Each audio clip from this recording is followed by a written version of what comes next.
got so motherfucking design on right now.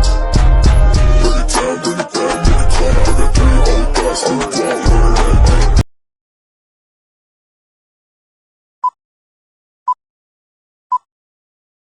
Baik, pada pembahasan mengenai wanita perspektif gender dalam hukum Islam di Indonesia, terlebih dahulu saya akan memaparkan beberapa poin penting yang dimana pendahuluan poin pertama yaitu latar belakang, di mana salah satu prinsip pokok ajaran Islam adalah persamaan antar manusia, antar pria maupun wanita, baik suku, keturunan. Perbedaan di antara mereka di hadapan Tuhan Yang Maha Esa hanyalah nilai pengabdian dan ketakwaan. Di Indonesia sendiri bisa disebut menganut budaya patriarki. Budaya patriarki ini berpengaruh terhadap aspek-aspek kehidupan wanita Indonesia. Nilai patriarki tersebut termasuk bernilai negatif bahwa wanita adalah makhluk yang feminin dan emosional, sedangkan pria adalah makhluk yang maskulin dan rasional.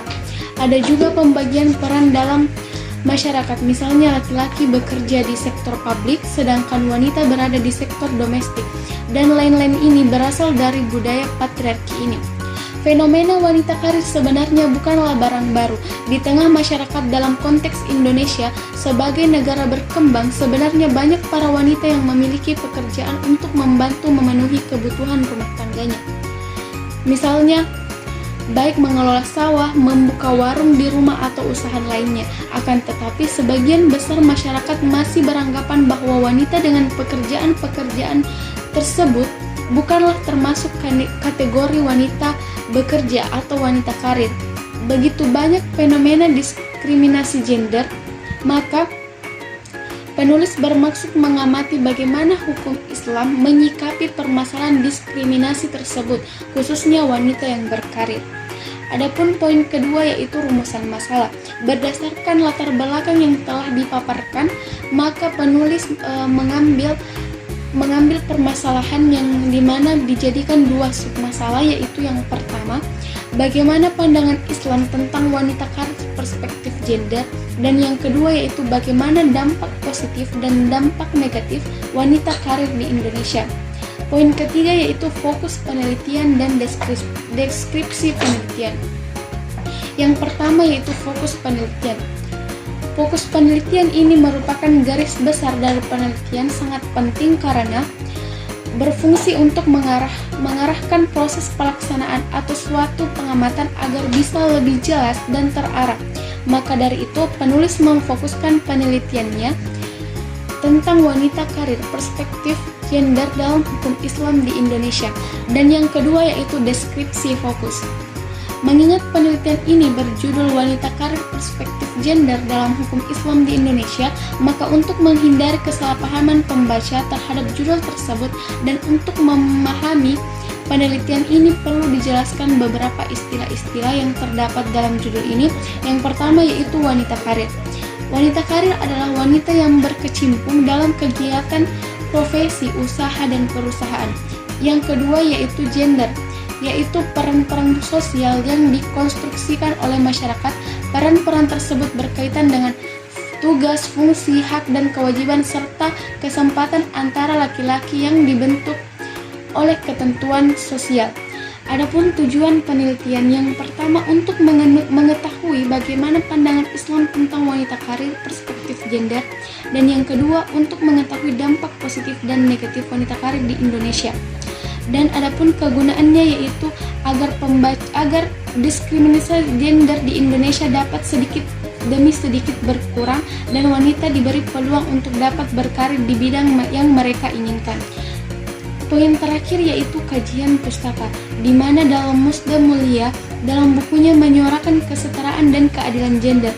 Menurut penulis buku ini, bahwa Islam sangat tegas membawa prinsip kesetaraan manusia termasuk kesetaraan perempuan dan laki-laki.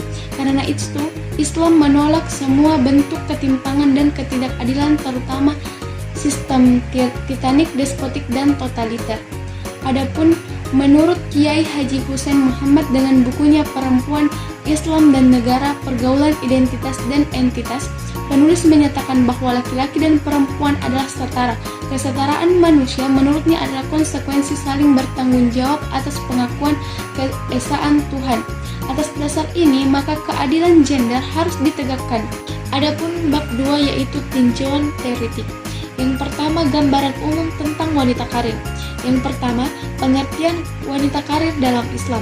Dalam Kamus Besar Bahasa Indonesia, wanita berarti perempuan dewasa, sedangkan wanita karir berarti wanita yang berkecimpung dalam kegiatan profesi, usaha, perkantoran, dan lain sebagainya. Karir adalah pekerjaan yang memberikan harapan untuk maju. Oleh karena itu, karir selalu dikaitkan dengan uang dan kuasa. Secara umumnya, wanita adalah bagian dari masyarakat. Saat ini banyak perempuan yang mendapat kesempatan untuk ikut serta dalam berbagai kehidupan publik. Berbeda dengan beribu tahun sebelumnya, kesempatan untuk ikut serta dalam berbagai kehidupan publik dipandang tidak memiliki kemanusiaan yang utuh, dan oleh karenanya perempuan tidak berhak bersuara, berkarya, dan berharta. Adapun poin kedua yaitu syarat-syarat wanita karir. Jika wanita ingin mencapai hak dengan laki-laki di semua bidang pekerjaan dan kesibukan di luar rumah, maka hendaklah wanita memenuhi syarat. Yang pertama, seorang wanita karir harus memiliki basis pendidikan yang bisa mewujudkan dua hal utama, di samping tujuan-tujuan umum pendidikan Islam. Yang kedua, wanita harus menginvestasikan waktunya secara sempurna dan menjadi komponen produktif dan bermanfaat bagi masyarakat. Yang ketiga, wanita harus memiliki susunan organ tubuh yang sama dengan kaum laki-laki sehingga memudahkan dirinya untuk bekerja di proyek-proyek besar pemerintah dan dapat bekerja di semua bidang. Dan jika seorang wanita bekerja di luar rumah, maka wajib bagi mereka memelihara hal. Yang pertama, mendapat izin dari walinya, baik ayah atau suami. Yang kedua, tidak berkumpul dengan lelaki yang bukan mahramnya. Yang ketiga, tidak melakukan tabarruk dan memamerkan perhiasan sebagai penyebab fitnah. Yang keempat, tidak memakai wangi-wangian. Dan yang terakhir, seorang wanita hendaknya menggunakan hijab menurut hukum syara dan berpakaian menutup seluruh badan, wajah, dan kedua telapak tangannya. Adapun poin kedua yaitu konsep kesetaraan gender. Yang pertama, pengertian gender. Gender adalah usaha mengidentifikasi perbedaan antara perempuan dengan laki-laki dari segi sosial, budaya, psikologis, bahkan moral, etika, dan seni. Inti dari wacana gender itu sendiri adalah persamaan hak. Adapun yang kedua yaitu kesetaraan gender dalam Islam. Islam menempatkan laki-laki dan perempuan pada posisi yang sama. Kesamaan tersebut dapat dilihat dari tiga hal. Yang pertama, dari hakikat kemanusiaannya. Yang kedua, Islam mengajarkan bahwa baik perempuan maupun laki-laki memperoleh azab yang sama atas pelanggaran yang diperbuatnya. Yang ketiga, Islam tidak mentolerir adanya perbedaan dan perlakuan tidak adil antar manusia. Hal ini ditegaskan dalam firman-Nya Quran Surah Al-Hujurat ayat 13 yang artinya, "Hai manusia, sesungguhnya kami menciptakan kamu dari seorang laki-laki dan seorang perempuan dan menjadikan kamu berbangsa-bangsa dan bersuku-suku supaya kamu saling kenal-mengenal. Sesungguhnya orang yang paling mulia di antara kamu di sisi Allah ialah orang yang paling takwa di antara kamu. Sesungguhnya Allah Maha Mengetahui lagi Maha Mengenal."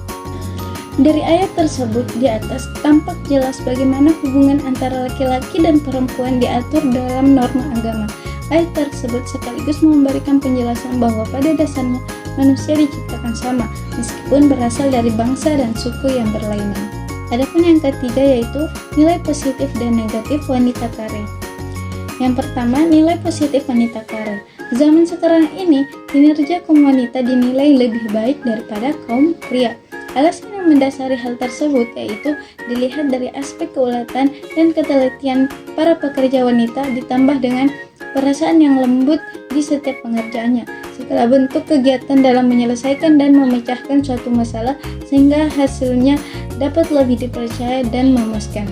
Dan dalam hal ketegasan, wanita juga bisa lebih tegas dari laki-laki, contohnya dalam hal pengambilan keputusan.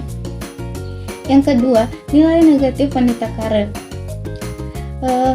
Pengaruh buruk ini dapat kita saksikan secara jelas tanpa perlu lagi menghadirkan dalil ataupun bukti pembenarannya. Di antaranya yaitu yang pertama, lalai pada kasih sayang. Pendidikan dan pertumbuhan anaknya yang membutuhkan belayan kasih sayang dari mereka.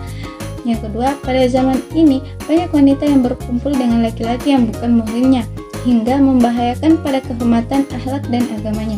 Yang ketiga, sudah banyak wanita yang bekerja di luar rumah dengan membuka raut muka, bertabaruj, dan memakai wangi-wangian, yang semuanya ini mengundang fitnah pada lelaki. Dan yang terakhir, wanita yang bekerja di luar rumah telah meninggalkan fitrahnya dan meninggalkan rasa kasih sayang anak-anaknya, serta mengkhianati peraturan rumah tangga, juga sedikit bergaul dengan anggota rumah tangga itu sendiri. Kemudian, bab 3, metode penelitian. Adapun poin pertama dalam metode penelitian yaitu jenis penelitian. Yang dimana jenis penelitian yang digunakan adalah merupakan penelitian kualitatif dengan jenis kepustakaan, yaitu penelitian yang kajiannya dilakukan dengan menelusuri dan menelaah literatur atau penelitian yang difokuskan pada bahan-bahan pustaka. Adapun poin kedua yaitu lokasi penelitian. Penelitian ini bertujuan untuk mendalami lokasi kerja bagi wanita karir dari perspektif Islam, menggali dampaknya terhadap kehidupan sehari-hari, serta menjelajahi bagaimana prinsip-prinsip Islam dapat diintegrasikan dalam lingkungan profesional. Adapun penelitian ini dilakukan dengan pengamatan langsung, wawancara, dokumentasi, serta pengisian kuesioner oleh para wanita karir.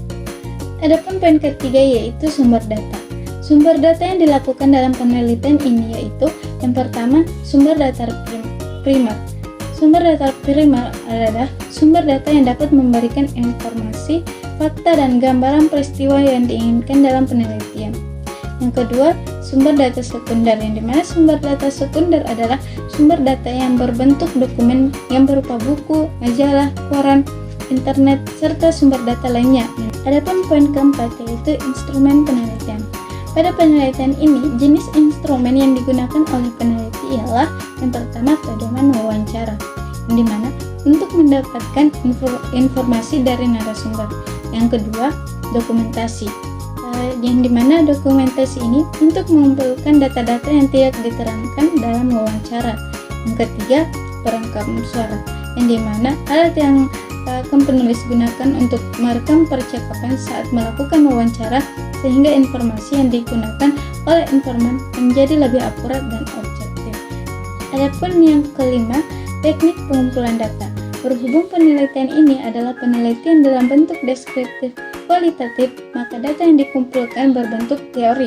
Untuk mendapatkan kualitas responden, pengumpulan data ini dilakukan dengan cara observasi, wawancara, riset, kepustakaan. Kemudian, poin terakhir dalam metode penelitian ini ialah analisis data, yang dimana terdapat 2 poin. Yang pertama, focus group discussion, yang dimana focus group discussion ini adalah sebuah teknik pengumpulan data yang umumnya dilakukan pada penelitian kualitatif dengan tujuan menemukan makna sebuah tema menurut pemahaman sebuah kelompok.